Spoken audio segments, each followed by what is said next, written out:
Dawn slowly settled over the city, soft golden light filtering through the thin curtains, sketching gentle streaks across the glossy wooden floors of Madison and Liam's penthouse. Everything appeared orderly and peaceful, at least on the surface. Madison lay motionless on the king-sized bed, eyes fixed on the ceiling, staring into the emptiness above. But deep inside, something was stirring. The sound of running water echoed steadily from the bathroom. Liam was showering like every morning. 6 minutes. Never more, never less. His precision used to make Madison feel secure. Now it only emphasized how trapped she felt in a perfect but suffocating loop. She turned her head, staring at the iPhone on the nightstand. A soft vibration. The screen lit up. Alexis Monroe, 3 p.m, the docks. Please come, it's serious. Her heart tightened. Alexis? After all these years of silence. Their last conversation. A fiery argument outside a bar in Chelsea. It had been about Liam, too. Madison remembered exactly what Alexis had said. One day you'll see who he really is, and when that happens, don't say I didn't warn you. Part of her wanted to ignore the message, press and delete, but instead she typed a single reply. Meet where? The response came almost immediately. Alexis, the place where secrets don't survive. Madison bolted upright, heart pounding as if her body knew something before her mind could process it. She glanced toward the closed bathroom door. Steam crept out beneath it, curling like ghostly fingers across the floor, cold, silent, and ominous. In that moment, everything seemed to freeze. Every corner of the apartment, the place that had once been their safe haven, where laughter once echoed on weekends, now felt like a stage, and she no longer knew if she was the audience, or just an unwitting character being watched. Clutching her phone tightly, Madison walked to the window. She looked down at the avenue below. Cars lined bumper to bumper, people rushing past, and her. She was stuck in a storm of emotions, worry, curiosity, rage, and a deep, unshakable fear that whatever Alexis was about to say might change her life forever. If this happiness is just a facade, then maybe it's time to tear down the curtain. The wind bit through Madison's thin coat as she stepped out of the taxi. The clock read 2:58 p.m. The South Pier was as desolate as always. A forgotten corner of the city only frequented by those with something to hide or something to reveal. For Madison and Alexis, it had once been their sanctuary, the place where college secrets were shared, where no words were ever judged. But today secrets weren't meant to be hidden. They were meant to be exposed. She walked slowly toward the weathered wooden railing, the sea breeze stinging her face, sharp and sobering. Alexis was already there, back turned, her long coat swaying gently with the wind. Her posture, strong yet weary, hadn't changed. Madison spoke first, surprisingly calm. "I'm here, say it." Alexis turned, her eyes devoid of anger, only heavy with the weight of what she had to say. "Jake is cheating on you, Maddie." Madison's heart skipped a beat, but her face didn't flinch. She simply pressed her lips together, hand gripping the phone in her coat pocket. She had suspected it, but hearing it aloud, from someone who once felt like family, hit entirely differently. "Do you have proof?" Her voice was low but sharp as a blade. Alexis nodded. She pulled out her phone, opened a short video and held it up. The screen glowed. In the video, Jake sat in a cafe near Midtown. Across from him was a young blonde woman, hair tied neatly, wearing a fitted blazer. Clearly not just a random colleague. Jake leaned in, said something that made the girl giggle, then gently placed his hand over hers. The look in his eyes was unmistakable, intimate, affectionate, dangerously familiar. Madison's throat went dry. "When was this?" she asked, eyes still locked on the screen. 3 days ago, 4:47 p.m, Alexis answered. "And it's not the first time." Madison drew a deep breath.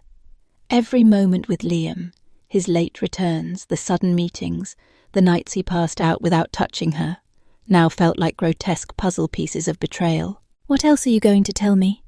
she asked. Alexis met her gaze, not with blame but with compassion. "I'm not saying this to get even. I'm saying it because you deserve to know. You don't deserve to be lied to like this, Madison." Madison didn't respond. She turned away, eyes fixed on the grey water crashing against the concrete beams below. Something inside her cracked. Not her love, but her trust. The kind of trust that had foolishly believed marriage meant safety. "Jake, did you really betray me?" The apartment at night was so silent Madison could hear the rhythm of her own heartbeat. She sat on the sofa, her fingers wrapped around a glass of red wine that had long gone cold. Her gaze never left the front door. Then the sound of the lock clicked. Jake stepped in, shirt unbuttoned at the top, tie loosened, briefcase in hand, looking every bit like a man returning home from a long day at work. "Hey, you're still up?" He smiled, voice gentle though his eyes looked tired. "Yeah, couldn't sleep," Madison replied evenly. "Did you eat?" Jake set his bag down and walked toward her. He sat beside her, slipping his arm around her shoulders like he'd done hundreds of times before. But tonight, Madison didn't lean into his chest as she usually did. She tilted her head back slightly and met his eyes. "Are you okay?" she asked softly. Jake nodded, his fingers brushing lightly along her neck. "Yeah, just tired. It's been a crazy week at the firm." Once, she would have believed those words without hesitation.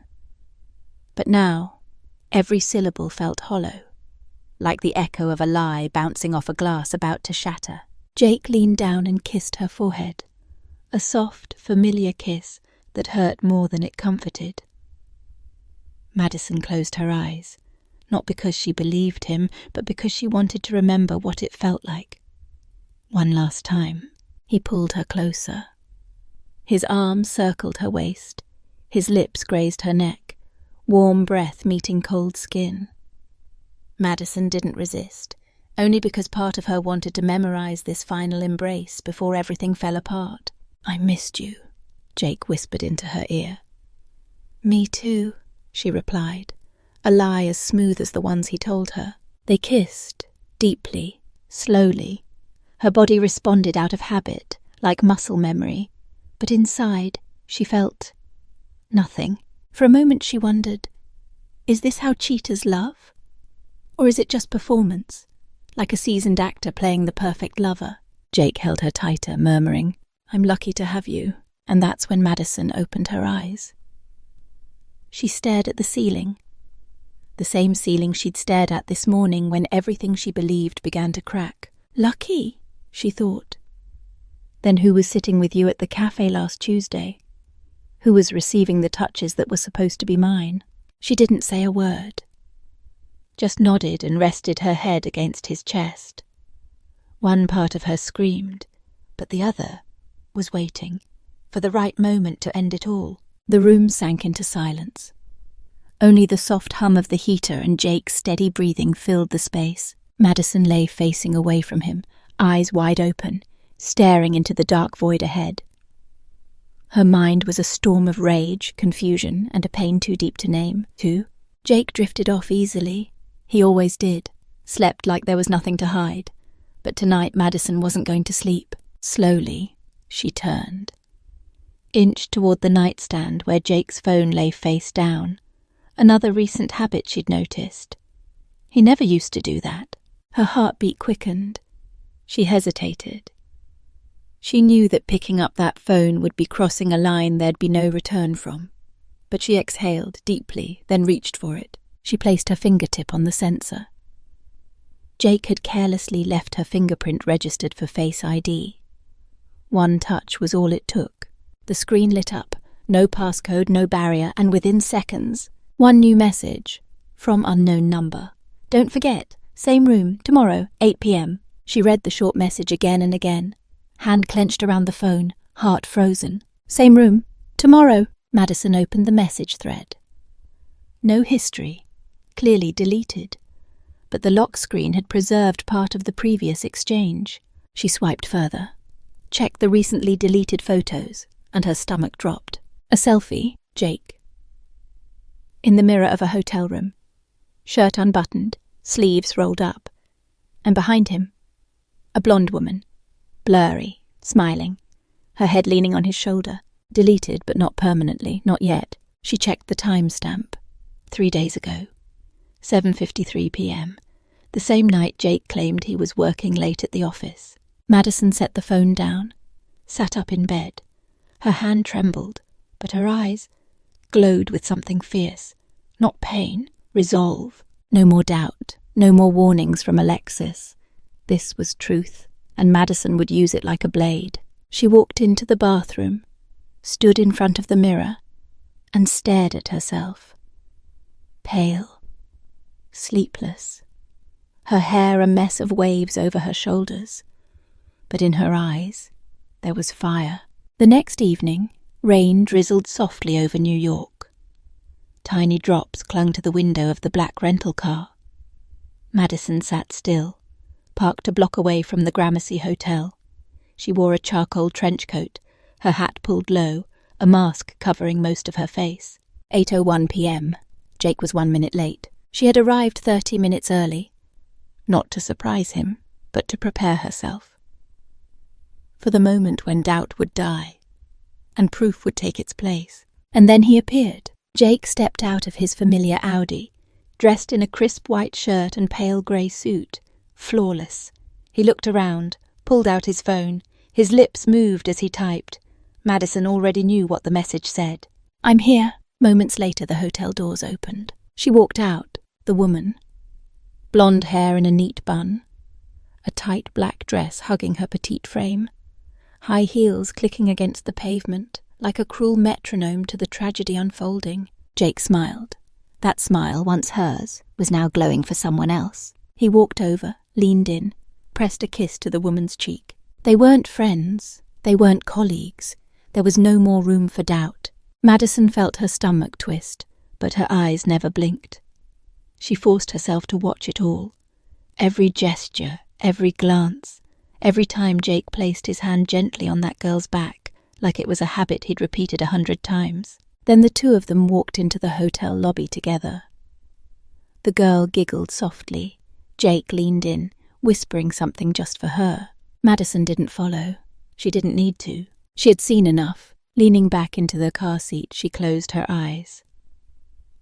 A single tear slid down her cheek. Not out of heartbreak, but release. The lies had run out. The pretending was over. There was nothing left to hold on to. She opened the deleted selfie on her phone one last time.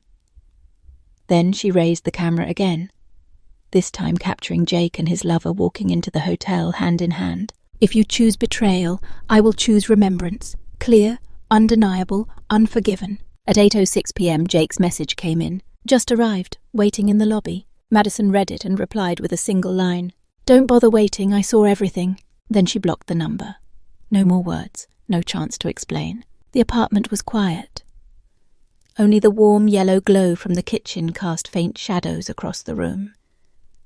Madison sat on the couch, hands clasped in her lap, staring into the distance. She didn't cry. She didn't tremble. She just existed. As if her body was learning how to survive after being cracked open from the inside. Outside, the doorbell rang. Once, then twice, then 3 times, followed by frantic knocking, urgent, desperate. "Maddie, are you in there? It's me, Jake." His voice trembled. Gone was the calm, confident man who once believed he had everything under control. What remained was panic, the sound of someone realizing he was about to lose everything.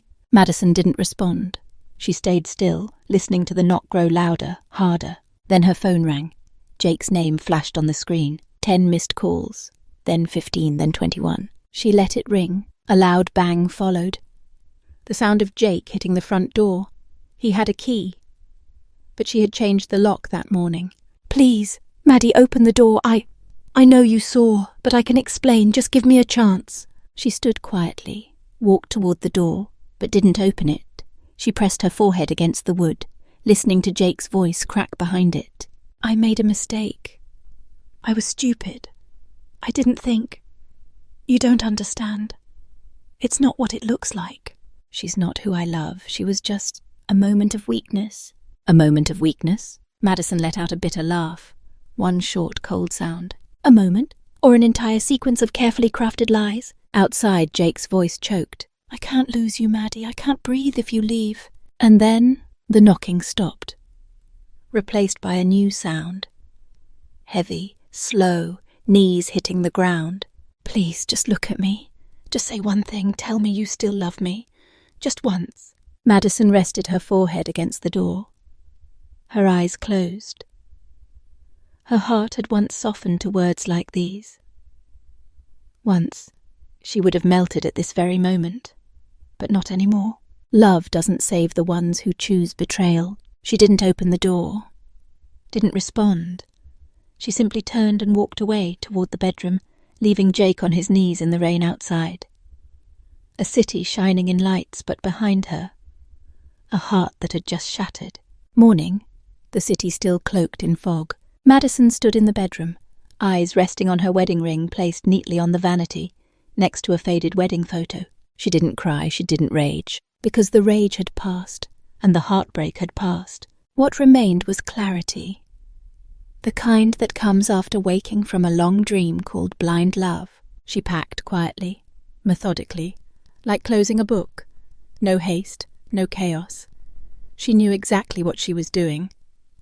And why. On the dining table she left a white envelope. Not to satisfy Jake, not as a goodbye, but to end things, clearly finally. That night, Jake returned home, eyes hollow, hair dishevelled. Madison, are you home? Silence. Only the cold yellow light greeted him, and a deep, gut-punching emptiness. He rushed to the bedroom. Half the closet, gone. Bathroom, pristine. Bookshelf, abandoned. Then he saw it. A white envelope on the table. Just 5 words on it. Don't look for me. His hand shook as he opened it. The final letter, excerpt. Jake, you didn't just betray me with your actions, but with the silence you wrapped them in. Those nights I waited with foolish hope. I used to think love meant forgiveness. But I was wrong. Love means respect. And without that, it's not love anymore. Don't look for me. I'm no longer where I was, and I'm no longer who I used to be. You once had everything. Now all you have is yourself. Madison. Jake let the letter fall from his hands. He collapsed into a chair, buried his face in his palms. The apartment was still the same, but now it had become a tomb for a love he destroyed with his own hands. Outside the rain began again. Heavy droplets hit the window like silent accusations. And Madison? She was somewhere else now. Another city, another life. Sitting by the window of a small cafe, a book in her hands, calm in her eyes, she wasn't looking back. She didn't need apologies, because she knew leaving wasn't weakness. It was the strength to finally stop. Ending isn't revenge. Ending is the beginning of something new, with herself.